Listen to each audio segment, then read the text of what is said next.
শেখ হাসিনার পরবর্তী অন্তর্বর্তী সরকারের আমলে ভারত বিরোধিতার মাত্রা বাড়ছে বাংলাদেশে। এই পরিস্থিতিতে রাজ্যের বিভিন্ন জেলায় ভারত বাংলাদেশ সীমান্তে কাঁটাতারের বেড়া দেওয়াকে কেন্দ্র করে অশান্তির পরিস্থিতি তৈরি হয়েছে বিএসএফ এবং বিজেপির মধ্যে। উত্তেজনা ছড়িয়েছে সীমান্তবর্তী এলাকার বাসিন্দাদের মধ্যেও। সীমান্তে কাঁটা তার দিতে গেলে বিএসএফকে লক্ষ্য করে ইট ছোড়া হয় বলেও অভিযোগ উঠেছে বাংলাদেশের সীমান্তবর্তী এলাকার বাসিন্দাদের বিরুদ্ধে। মালদা, কোচবিহার থেকে শুরু করে প্রায় সর্বত্র একই ছবিই দেখা যাচ্ছে। কিন্তু নদিয়ার শিকারপুরে কাঁটা তারের বেড়া দেওয়াকে কেন্দ্র করে যে ঘটনা ঘটেছে তার জন্য বিএসএফ মোটেই প্রস্তুত ছিল না। নদিয়ার শিকারপুরে বাংলাদেশের সীমান্তে কাঁটা তারের বেড়া দেওয়াকে কেন্দ্র করে গ্রামবাসীরা রেডে করে তেড়ে যান বলে অভিযোগ। এরা সকলেই কিন্তু ভারতীয় নাগরিক। স্থানীয় বাসিন্দাদের দাবি যে এই অঞ্চলে প্রায় ৩০০ পরিবারের বাস। চৈত্র মাস হলে টিউবওয়েলে আর জল ওঠে না। স্থানীয় একটি নদী তাদের ভরসা। কাঁটাতারের বেড়া দেওয়া হলে সেই নদীতে যাতায়াত করতে অসুবিধা হবে তাদের। কাঁটাতারের মাঝে লোহার গেট বসাতে হবে। গেট না বসিয়ে কাঁটাতার বসালে অদূরে মাথাভাঙা নদীর জল ও পাশের শ্মশান তারা ব্যবহার করতে পারবেন না।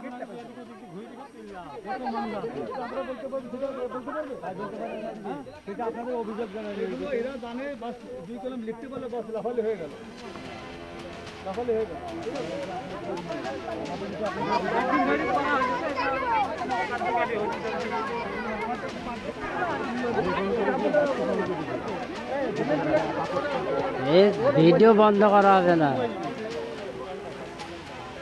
সীমান্তরক্ষী বাহিনী জানিয়েছে যে গ্রামবাসীদের দাবি ঊর্ধ্বতন কর্তৃপক্ষকে জানানো হবে।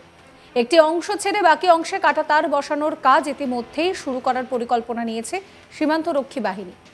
শিকারপুর বিডিও অফিসের পাশে মাথাভাঙা নদীর পাড়ে প্রায় 2 কিলোমিটারের কাছাকাছি জায়গাতে এতদিন কাঁটাতারের কোনো বেড়া ছিলই না। জমি অধিগ্রহণ নিয়ে সমস্যাও ছিল। বিএসএফ বিজেপি দীর্ঘ আলোচনা করেছে এবং সেই আলোচনা করার পর জটিলতা কাটিয়ে কাঁটাতারের বেড়া দেওয়ার কাজও শুরু হয়েছে। কিন্তু গ্রামবাসীদের চাপের মুখে পড়ে সীমান্তরক্ষী বাহিনী সেই কাঁটা তার দিতে কিছুটা হলেও পিছু হটেছে। এখন দেখার যে গ্রামবাসীদের এই দাবি মেনে নেয় কিনা সীমান্তরক্ষী বাহিনী।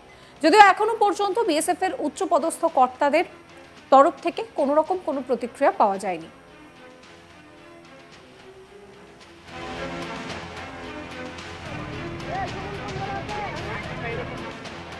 এক স্থানীয় বাসিন্দা কি বলছেন শোনাবো। আমরা বর্ডার এলাকার লোক, আমরা এখানে প্রায় 300 ঘর হিন্দুর বাস।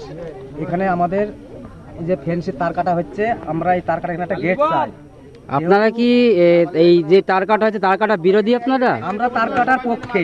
আমরা চাই যত দ্রুত তার কাটা হোক, কিন্তু আমাদের সমস্যা একটা গেটের। আমাদের এখানে 300 ঘর লোকের বাস, তার মধ্যে প্রায় সবই চাষি এলাকা। আমাদের এখানে ঠাকুর বিসর্জন, কেউ মারা গেলে আমাদের অন্য বিকল্প জায়গা কোনো নেই এখানে। আবার আমাদের এখানে লেয়ারের সমস্যা। চৈত্র মাসে আসলে আমাদের এখানে কোনো টিউবওয়েলে জল ওঠে না। আমাদের এই নদীটাই সম্ভব। তাহলে আপনাদের এই সমস্যা একটা গেট হলে সমস্যা দূর হয়ে যাবে। সমাধান মিটে যাবে। আমরা চাই তার কাটা দ্রুত হোক, কিন্তু আমাদের গেটটা মেন। আমাদের গেট এখানে অবশ্যই লাগবে। আমাদের সমস্যা খালি গেট নেই। আরেক স্থানীয় বাসিন্দা কি বলছেন শোনাবো আপনাদের।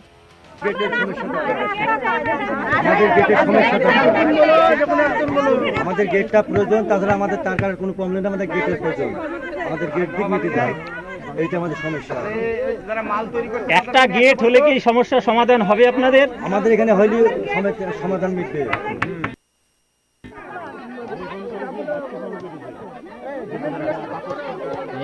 ভিডিও বন্ধ করা হবে না। এই নিয়ে আমার কলিগ নিলয় ভট্টাচার্যের একটি রিপোর্ট দেখাবো আপনাদের। সীমান্তের কাঁটাতার দেওয়া নিয়ে এবার সমস্যার মুখে পড়ল বিএসএফ, অর্থাৎ গ্রামবাসীদের বাধার মুখে পড়ল। ঘটনাটি নদিয়ার করিমপুরের শিকারপুর গ্রামের। শিকারপুর গ্রামে প্রায় 1.3 কিলোমিটার জুড়ে কাঁটাতার ছিল না, অর্থাৎ জমি জটের কারণেই কিন্তু আটকে ছিল এই কাঁটা দেওয়ার কাজ। বিএসএফ এবং বিজেপির বৈঠকের পর সেই সমস্যার সমাধান হলেও নতুন করে সমস্যার সৃষ্টি করেছে গ্রামবাসীরা। কেননা গ্রামবাসীদের একটাই দাবি যে স্থানীয় যেই অঞ্চলে কাঁটাতারের বেড়া দেওয়া হচ্ছে সেই অঞ্চলে তাদের একটি গেট বসাতে হবে। অর্থাৎ সীমান্ত সংলগ্ন এলাকায় এই শিকারপুরের এই গ্রামটিতে যদি কাঁটাতারের বেড়া বসে তাহলে তাদের কিন্তু বিভিন্ন সমস্যার সম্মুখীন হতে হবে।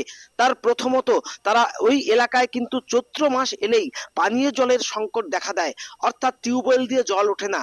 স্থানীয় একটি মাথা ভাঙা নদী রয়েছে, সেই পার্শ্ববর্তী এলাকায় মাথা ভাঙা নদীতে যেতে হলে কিন্তু সীমান্ত কাঁটাতারের যে বেড়া সেই অংশ দিয়েই কিন্তু তাদের যাতায়াত করতে হবে। অর্থাৎ ওই শিকারপুরের ওই গ্রামটিতে প্রায় 300 পরিবারের বসবাস, আর এই 300 পরিবার কিন্তু বিভিন্ন সমস্যার মধ্যে রয়েছে। তাদের যে একমাত্র এলাকায় যে শ্মশানটি রয়েছে, এই কাঁটাতারের বেড়া দেওয়া হলে সেই শ্মশানে পর্যন্ত তারা যেতে পারবে না। এমনকি স্থানীয় মাথা ভাঙা নদীতেও তারা জলের জন্য যাতায়াত করতে পারবে না। আর এই রকম সমস্যার জন্য তারা বিএসএফ এর কাছে আর্জি জানিয়েছে, প্রথমত তাদের একটি গেট করে দিতে হবে, তারপর তারা কাঁটাতারের বেড়া দিতে হবে। অর্থাৎ এই নিয়ে কিন্তু গ্রামবাসীদের বাধার মুখে পড়ে এই বিএসএফ। অর্থাৎ তাদের কিন্তু এই দাবি উচ্চ পর্যায়ের যে তাদের যে কমিটি রয়েছে, অর্থাৎ বিএসএফ এর ঊর্ধ্বতন কর্তৃপক্ষকে ইতিমধ্যেই তারা জানিয়েছে এবং ঊর্ধ্বতন কর্তৃপক্ষ এর যথাযথ ব্যবস্থা নেবে বলেও বিএসএফ সূত্রে খবর। এখন দেখা যাক যে গ্রামবাসীদের যে দাবি যে এই কাঁটাতারের বেড়ার মধ্যেখানে তাদের একটি গেট, অর্থাৎ যেই গেট দিয়ে সীমান্ত সংলগ্ন এলাকার মানুষ কিন্তু যাতায়াত করতে পারবে তাদের সচিত্র পরিচয়পত্র দেখিয়ে। অর্থাৎ বিএসএফ এর নজরদারিতেই তারা এ প্রান্ত থেকে ও প্রান্তে যাতায়াত করবে।